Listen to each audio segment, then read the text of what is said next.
할렐루야. 겁이 납니다.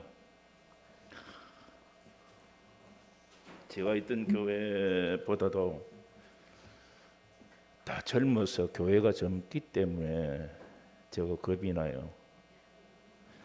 젊은 분들에게 어떻게 설교를 해야 하나. 그래도 저희 교회도 젊은 분들이 그래도 좀 있었습니다. 그래서 뭐랄까요, 어떤 처음 뵙는 사람처럼 느껴지지 않고 좋은 그런 마음이 생깁니다.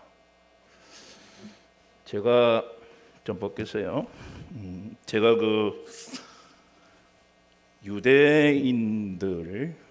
유대교가 예배하는 걸 가봤어요.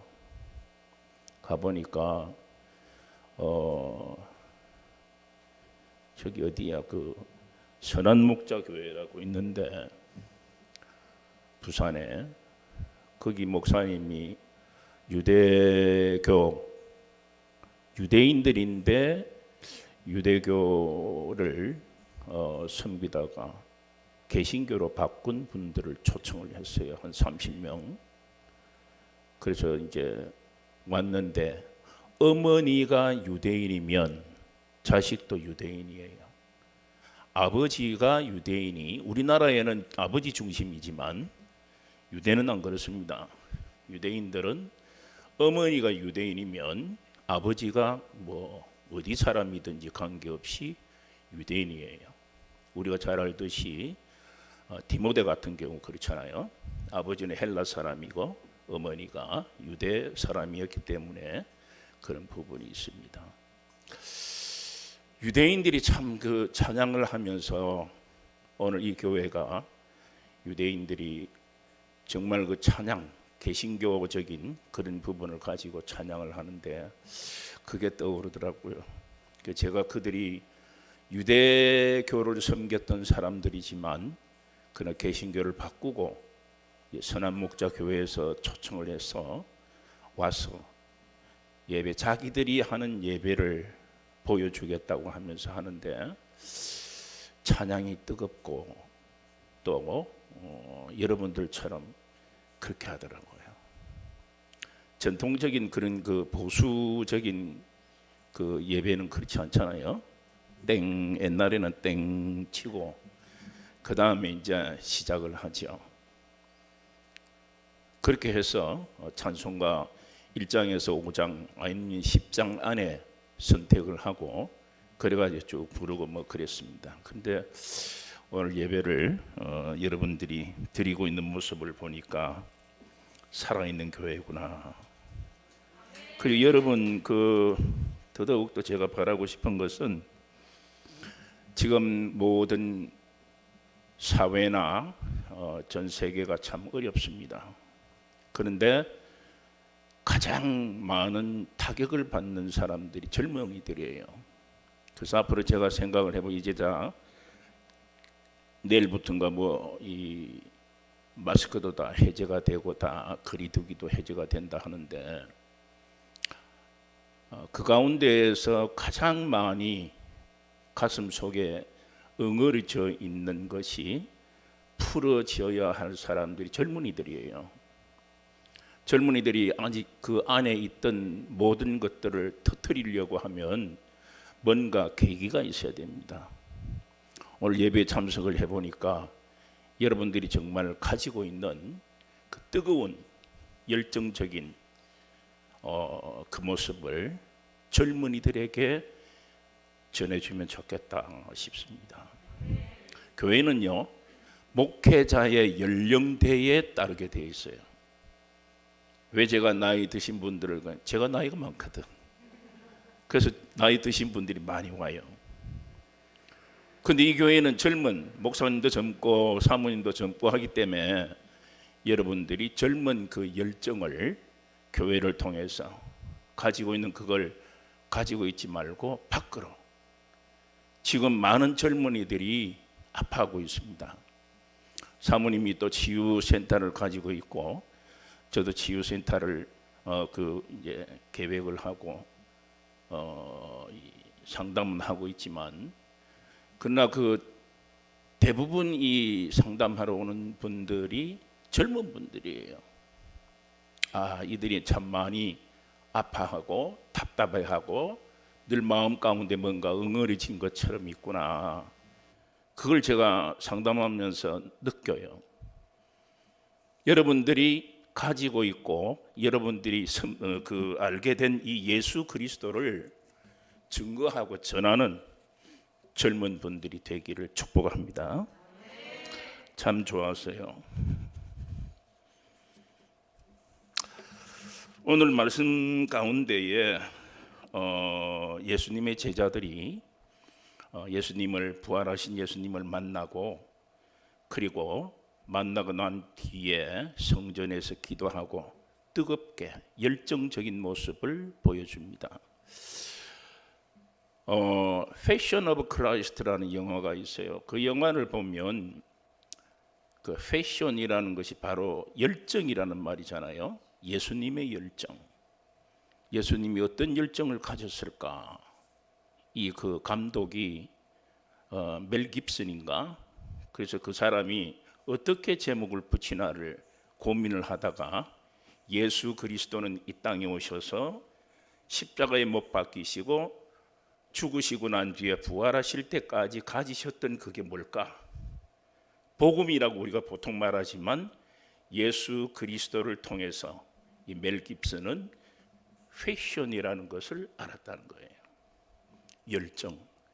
예수 그리스도의 인간을 구원하기 위한 열정이에요. 열정.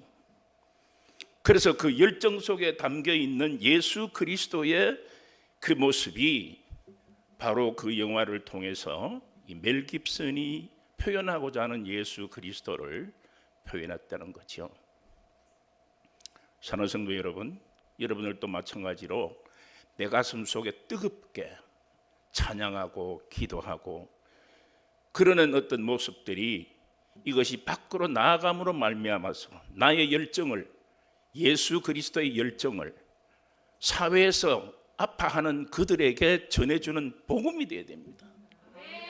그래야만이 그 복음이 움직이고 운동력이 있고 많은 사람에게 치유의 능력을 주는 거예요. 아마 목사님이 이 교회를 세우실 때에 치유하는 교회라는 그 의미를 거기에 부여했지 않는가 생각을 해 봅니다. 여러분, 티베트에 가면 우리가 잘 알듯이 불교의 원산지가 거기 있잖아요. 불교의 원산지가 있는데 거기 가면은 불교의 원산지고 중심가인데, 중심을 이루고 있는 곳인데, 거기에 보면은 포달라라는 그 궁이 있습니다. 궁. 근데 이 궁으로 올라가려면은 1000개 이상의 계단을 올라가야 됩니다. 1000개 이상의 계단을 올라가려고 하면은 얼마나 힘들겠어요. 그런데 그 궁으로 올라가는 그 계단 올라가 가지고 밑으로 이렇게 내려오면서 다시 계단이 아니라 안에 내려가는 그 만들어 놓은 것이 무엇이 있느냐? 시신이 있는데 그 시신이 다 뭐냐면은 라마, 그러니까 달라이 라마라고 합니까? 거기에 이제 거쳤던 모든 라마들의 그 시신이 거기에 묻혀 있답니다. 근데 거기에 보면은 묻혀 있지만 박물관이 따로 있어가지고 그 거쳤던 그 사람들의 침대 혹은 또 생활하던 거 이런 것들을 전시를 해놓고 박물관처럼 한다고 합니다. 근데 이 티베트에는 많은 사람들이 관광도 하고 또 이제 열정적으로 자기들의 예배를 드리고 뭐랄까요, 어떤 그 순행을 하면서 이 고행을 통해 가지고 이 부타를 만나는 그런 걸 갖기 위해서 마지막으로 세상을 가다가 몇 발자국을 가다가 또 이제 경배하는 모습을 보여주고, 그러면서 이제 이 천계의 계단을 올라가게 되고, 그리고 난 뒤에 그 통을 보면 경전이 있습니다. 그 불교 경전처럼 경전이 이렇게 되어 있는데 통으로 만들어요. 통 속에 보면 다 그 이제 그 경전의 내용을 적어놨지, 우리 성경처럼. 그러면 이 사람들이 지나가면서 뺑 돌립니다. 이거 보셨어요? 안 봤습니까? 통이 요래요래 있으면 티베트의 그 경전이 쭉 불교 경전처럼 있는데 이걸 딩 돌리면서 그 목적지까지 들어가게 되죠. 예배, 우리 같으면 예배 처소까지 들어가게 되고, 이걸 읽는 것은 그들의 이 우리가 말하는 스님들, 공부하는 사람들, 그런 사람들만 이 경전을 보지, 그 외 사람들은 읽는 것보다도 통으로 되어 있는 그 경전이 적혀 있는 것을 뱅 둘러가면서 이렇게 손으로 대가면서 돌아갑니다. 그걸 하면서 이제 가죠. 근데 그들의 옷을 여러분들이 보면은 똑같은 옷이지만 수직포로 만들었어요. 거기에 이제 가는 실들을 좀 넣어가지고 추워도 견딜만한 정도로 그렇게 수직포로 만들었고 그랬는데, 사실은 그들의 어떤 모습을 보면은 참 초라한 모습으로 보여지죠. 그런데 그 모든 종교들을 창시한 사람들을 보면은 화려하게 했던 사람들이에요. 고타마 시달타라는 정반왕과 마야 부인에게서 태어난 부타, 부처라고 그러죠. 이 고타마 시달타는 마야 부인과 정반왕 사이에서 태어나서 왕자였습니다. 그리고 성인 속에 들어가는 공자 같은 경우에도 정치가요, 철학가였습니다. 그리고 많은 제자를 거느리는 화려한 사람이었어요. 부타나 이 공자뿐만이 아니죠. 마호멧 같은 경우에도 상당한 삶을 살았던 사람입니다. 그러나 그들은 다 죽고 무덤이 있다고 그러죠. 그러나 예수 그리스도는 말구유에 태어나셨고 하나님의 유일하신 아들이었지만, 그럼에도 불구하고 이 땅에 태어나서 많은 사람들에게 이 복음을 전하기 위해서 화려한 삶을 사시지 않았습니다. 평민들, 서민들, 그리고 소외된 자들, 이런 사람들을 먼저 그들을 치유하고, 그리고 난 뒤에 그 다음에 예수 그리스도께서 승천하고 난 이후에는 제자들이 이 복음을 전하면서 왕국에도 나라에도 그리고 많은 귀족들에게도 전해진 복음이 되었습니다. 그래서 이 기독교는 위로부터 먼저 전해서 내려오는 것이 아니라 밑에부터 전해져서 위로 올라가는 그런 종교입니다. 그렇기 때문에 티베트 같은 경우에는 물론 외적인 부분에서는 상당히 초라한 모습을 가지고 있지만, 그러나 그들에게는 자원이 참 많습니다. 넓은 들판이 있죠. 그리고 설산, 이 눈이 있는 그곳에서 이 날씨가 좀 풀리고 하면은 흘러내리는 그 물들을 통해 가지고 풍족하게 나눌 수 있는 그런 나라가 티벳입니다. 그런데 정치적으로 하고 이 딜랄라마 같은 경우에는 지금은 망명해 있잖아요. 이 중국과의 어떤 관계 속에서 어려움을 갖고 망명한 그런 가운데 있습니다. 지금은 이제 그 딜랄라마 같은 경우에 이 자기의 쓰던 물건만 전시를 해놓고 관리하는 사람들이 있고, 이 그분은 이제 다른 데로 망명을 했죠. 이런 가운데 있는 그런 종교이지만, 그러나 풍족한 것을 가지고 있지만 두 가지, 하나는 종교적인 입장도 있지만 정치적인 면에서 안 되고, 그리고 또 이 사람들은 다른 사람들과의 관계를 그렇게 이 복음적인 그리고 퍼뜨려지는 그런 부분이 아닙니다.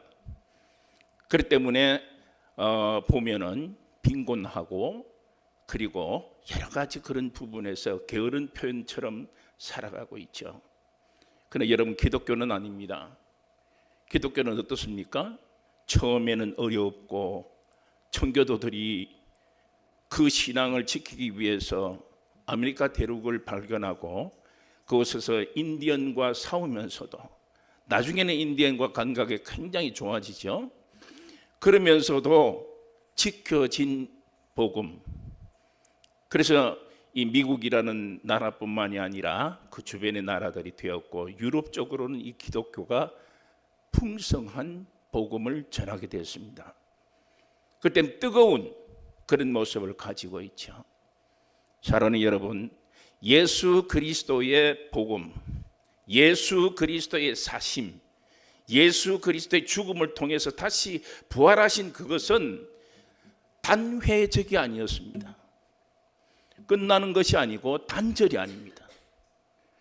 모든 종교는 어떻게 보면 창시자가 떠나가고 난 뒤에 물론 그 후손들이나 후배들이나 전하게 되는 그런 경우도 있지만, 기독교는 물론 예수 그리스도께서 죽으시고 난 이후에 어떻게 하셨습니까?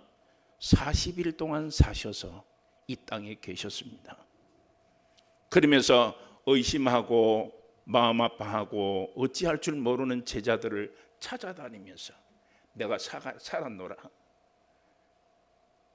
의심하는 도마에게는 내를 만져보라, 옆구리에 손을 넣어봐라, 그러시면서 사셔서 영적인 부분만 아니라 육신도 사신 예수 그리스도를 통해서 우리는 복음이라는 것을 알게 되는 겁니다. 사랑하는 성도 여러분, 여러분들이 믿고 있는 예수 그리스도 하나의 철학자로 믿지를 마십시오. 단회적인 나의 마음을 조금 치유해 주는 분으로 생각하지 마십시오. 연속적인 예수 그리스도의 열정입니다. 단회로 끝난 예수 그리스도의 죽음이 아닙니다. 예수 그리스도는 3일 만에 다시 사셨잖아요. 그렇기 때문에 우리는 이 부활주의를 지키면서 마음에 담아야 하는 것이 무엇이냐? 예수 그리스도 나를 치유해 주셨고 예수 그리스도 나의 삶을 인도해 주시고 모든 것도 좋습니다. 그러나 우리가 가져야 할 것은 무엇인가 하면 바로 예수 그리스도의 연속성입니다. 연속성. 예수 그리스도는 언제 어디에서든지 나를 위해서 계시는 분이다. 성경에 그랬잖아요. 구름에 휩싸여서 하늘로 올라가셨다. 그리고 예수님께서는 제자들을 통해서 내가 살았노라고 말씀해 주시고 복음을 전하고 그리고 난 뒤에 하늘로 올라가셨다 그랬습니다. 그리고 예수님께서 죽으셔서 올라가셨나요? 예수님 죽으셔서 우리에게서 끝이 나셨나요? 그게 아니잖아요. 예수 그리스도는 지금도 살아계십니다. 그래서 우리를 어떤 영적인 부분으로 보여주신 것이 아니라 예수 그리스도는 바로 우리의 모습을 통해서 살아계신 이 육신도 마찬가지였습니다. 디베라 바닷가에서 예수 그리스도는 제자들을 기다리면서 고기를 굽고 떡을 구웠다고 했습니다. 그리고 제자들에게 먹이셨습니다. 그 살아계신 그 모습을 제자들에게 보여주셨습니다. 그러면서 성천하시면서 너희들이 본 것 같이 내가 오리라. 이 세상이 끝날까지 내가 너희와 함께하리라. 예수 그리스도는 육적인 모습으로 끝난 것이 아닙니다. 예수 그리스도는 신학적으로 신인 양성을 가지신 분이에요. 그렇기 때문에 우리는 살아계셔서 영과 육으로 살아계시는, 지금도 우리와 함께 하시는, 내가 부르면 언제든지 응답하시는 예수 그리스도이십니다. 그렇기 때문에 우리는 언제든지 그분을 연속성을 가지신 주님으로 고백해야 합니다. 여러분이 아파하고 여러분이 슬프고 여러분의 삶이 기쁘고 때로는 여러 가지 삶의 모습들을 내 마음에 생길 때에 예수 그리스도를 부르시잖아요. 예수 그리스도를 찾잖아요. 한 번씩 내가 이 교회에 위에 3층에 한 번씩 오면 언제든지 이 기도 소리가 들려요. 참 교회가 살아있구나. 그리고 앞으로 부흥하겠구나. 그 생각을 늘 하면서 내려가면서 기도를 합니다. 하나님이 교회를 축복합니다. 간단하게 해요. 여러분, 기도의 소리가 끊이지 않는 교회는 주님의 그 연속성을 통해서 교회가 성장하게 됩니다. 젊은 여러분들이 이 교회를 더욱더 젊게 해서 열정적인 모습을 복음을 전하는 그런 여러분 되시기를 바랍니다. 두 번째로는 생명력입니다. 예수님은 우리에게 이 생명력을 주셨습니다. 여러 가지 이 삶의 마음 가운데에 치유되어야 할 부분도 많습니다. 다른 사람이 나를 치유해 줄 수가 없습니다. 인간은 저도 마찬가지로 다른 사람에게 어떤 치유한다는 거 무슨 검사를 한다 뭐를 대화를 한다 하지만은 그러나 그건 일시적인 거예요. 내 마음 가운데에 영원토록 정말 주님께서 주시는 생명력을 가져야 됩니다. 예수님은 우리에게 이 영원한 생명력을 주셨어요. 하나 예화를 들려드린다면은 어린아이 꼬마 둘이가 기차 건널목에서 놀고 이렇게 하다가 깜빡 잊어버리고 기차가 오는 것을 모르고 있었어요. 그런데 그 건널목을 건너려고 하던 청년이 이 아이 둘을 보고는 뛰어가서 구해내서 밀쳐버리고 자기는 기차에 치여서 죽었습니다. 근데 이 두 아이의 어머니와 아버지가 이 청년에 대해서 미안한 거예요.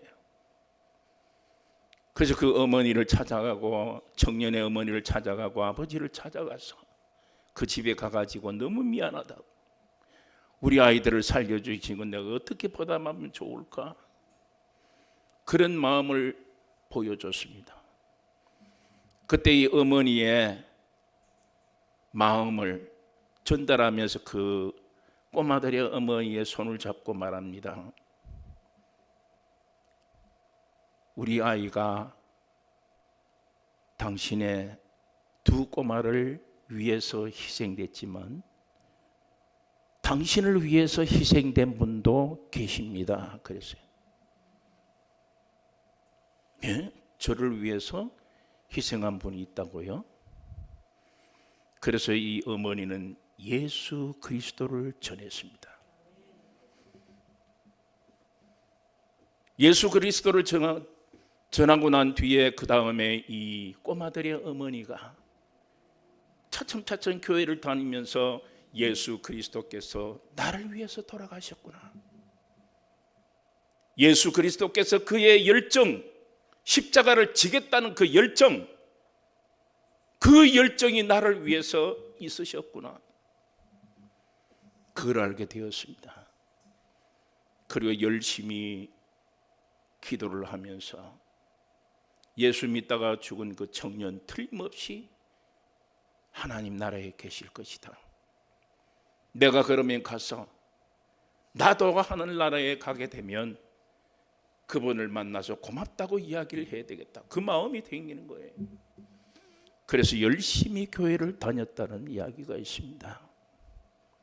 사랑하는 성도 여러분, 여러분들의 신앙이 1회에 끝나면 안 됩니다. 내 가슴에 예수 그리스도를 담고 있다면 그 가진 예수 그리스도가 또 다른 내 식구에게 전달되어져야 됩니다. 젊은 예수 그리스도, 여러분 가슴 속에는 젊은 예수 그리스도가 있습니다. 젊은 그 예수 그리스도를 또 다른 열정을 가질 수 있는 사람에게 전달되어지는 복음이 되어야 됩니다. 예수 그리스도는 단회적으로 죽으신 분이 아니에요. 영원토록 우리에게 영생을 주시겠노라고 약속하신 영원한 생명을 주시는 그리스도이십니다. 그 예수 그리스도를 가슴속에 품고 열정적인 믿음으로 살아가는 여러분이 되어야 할 것입니다. 이제 우리의 마음 가운데에는 부활절뿐만이 아니라 여러분의 뜨거운 찬양 속에, 여러분의 뜨거운 기도 속에, 끊이지 않는 이 교회 속에 홀로 와서 눈물 뿌리며 기도를 하든지, 기쁨으로 찬양하면서 이 자리에 앉아서 기도를 하든지, 아니면 내 가슴 속에 슬픔과 아픔이 있어서 주님께 고하기 위해서, 토로하기 위해서 기도하든지, 어떠한 기도 소리가 이 교회를 떠나지 않는다면 예수 그리스도의 열정이 이 교회에 살아있을 것입니다. 그래서 여러분께서 믿고 경험하고 체험한 열정의 예수 그리스도를 가슴에 품고 다시 살아나신 이 예수 그리스도를 믿으며 나도 다시 살 것이다. 주님은 첫 열매시라고 했습니다. 나의 첫 열매예요. 그래서 예수 그리스도는 나의 첫 열매가 되시게, 내가 그분의 열매라는 것. 한 알의 밀이 떨어지지 않고는 우리에게 어떤 좋은 경험을 가지게 할 수는 없습니다. 예수님이 한 알의 밀이 되셔서 떨어졌습니다. 그리고 우리가 그의 열매입니다. 예수 그리스도는 살아나셨어요. 지금도 살아 계십니다. 연속성이 있습니다. 우리에게 새로운 생명을 영원토록 주실 생명력이 있으신 분이에요. 이분을 믿고 따라가는, 그리고 열정으로 믿음 생활을 하는, 젊은 교회를 더 젊게 하는 여러분의 믿음의 삶이 이 교회와 여러분의 가정과 모두에게 있으시기를 주님의 이름으로 축원합니다. 하나님 아버지 감사합니다. 우리의 모든 삶을 통해서 영원토록 우리와 함께 하신다고 약속하신 주님의 그 말씀을 가슴속에 묻습니다. 제자들이 실망하고 어찌할 바를 알지 못하는 그 가운데 있을 때 주님은 부활하셔서 제자들 한 사람 한 사람 찾아다니며 40일간 이 세상에 살아나신 육신으로 그들에게 보여주고 그들의 믿음을 다시 생성시켜서 성전을 떠나지 아니하고 기도하게 하신, 찬양하게 하신 예수 그리스도의 그 열정을 우리는 기억합니다. 취하는 교회를 세우신 주님, 이 교회 신앙생활하는 모든 성도들 하나하나의 가슴 속에 함께하여 주옵소서. 한 사람 한 사람의 그 마음 가운데 가지고 있는 소망, 그리고 마음 가운데에 기도하는 그 내용들 주님께서 들으시고 열정적으로 토로하고 기도하는 그 소리를 들으시고 저들의 기도 소리를 응답하여 주옵소서. 그래서 참으로 이 교회가 치유하는 교회라고 했으니 정말 많은 사람에게, 오늘날 젊은이들에게 복음을 전하는 귀한 치유의 교회가 되게 하옵소서. 예수님의 이름으로 축복하며 기도드리옵나이다. 아멘.